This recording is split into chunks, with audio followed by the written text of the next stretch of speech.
Welcome back to Spatial Sense. My name is Alan, and today I'll be teaching you how to solve a 2x2 Rubik's Cube. And this is already the 6th part of the 7-part series where I teach you to train your spatial recognition using this toy. So, we've learned how to solve the cube. So now, moving forward, there's a few things that we want to learn. How can we improve our speed? How can we improve our times? Ultimately improve our, accuracy in solving the cube. So basically, there's this terminology known as Fingertricks. So Fingertricks is when you have a faster cube and you want to move it, more efficiently. So instead of using your whole hand to turn each layer, whenever you want to make a move, you can actually just hold on to the layer using some fingers and just move it like this. And you see, we have much more freedom when we do this compared to using our whole hands, right? And using this, if we go slow enough, we can actually do some finger tricks, and that will greatly improve our time. So, something like the T pump, we can actually just put 2 fingers on the corner and just our whole hand, and just move the layer just like this, and we can actually just move the top layer by pushing with our finger like that. So, just like that. And then since our whole hand is here, we can just move it back. We can use our other hand and just move it like that. So something like the original 4-move algorithm, RU upon U prime, you can just do it like this. And you can do it quite fast if you have a good cube. So, well, that's basically finger tricks. So some common finger tricks are this finger trick, and basically you just need to find a finger that's somewhere on the cube. So when it's here, you can see this finger is just right here. You can just push it, and to move that R2, it's here.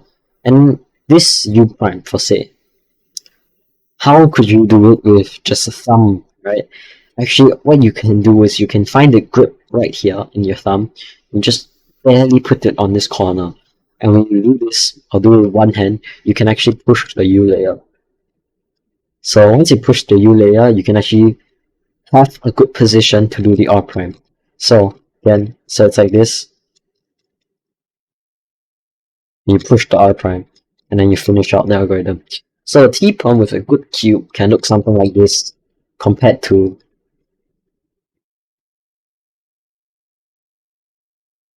you don't have to actually go quite fast, you just have to be smooth and more efficient with your technique. And if you're wondering, what if you have a stiffer cube, how could you adapt to that? So one of the ways you could adapt to a stiffer cube and still finger trick is that you move it very slowly, but you make sure it doesn't lock up as much. So you go something like this.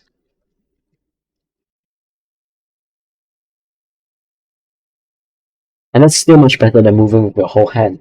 And moving it slowly will also give you that stability in the cube, and you won't accidentally drop it in the middle of anywhere or something might happen. So yeah, that's basically some basic finger tricks, and that's all I have to share with this particular video. But I will do a demonstration solve just to show everyone how fast you could solve the cube realistically.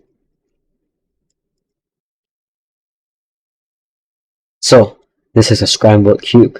So again, we will look for our pair. Actually, in competitions, we are given 15 seconds of inspection to be able to inspect the cube before the solve actually starts. So you can inspect the cube, and I'll inspect it quite thoroughly. And yeah, I'll start my solve. So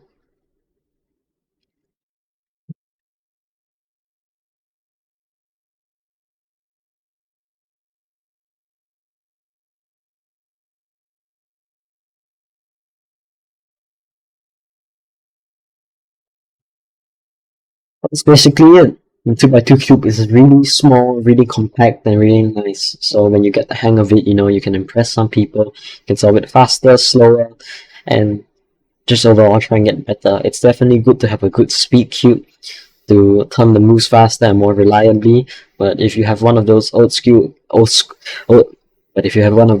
hard cubes, it still works. So yeah, that's all I have for you for this video. And today we talked about finger tricks, and the next video we're going to talk about some future methods, fast times, as well as how you could progress from this point onwards now that you know how to solve the cube. and most importantly, how you can improve your times even with this simple method. My name's Alan, this is Spatial Sense, and I'll catch you in the next one.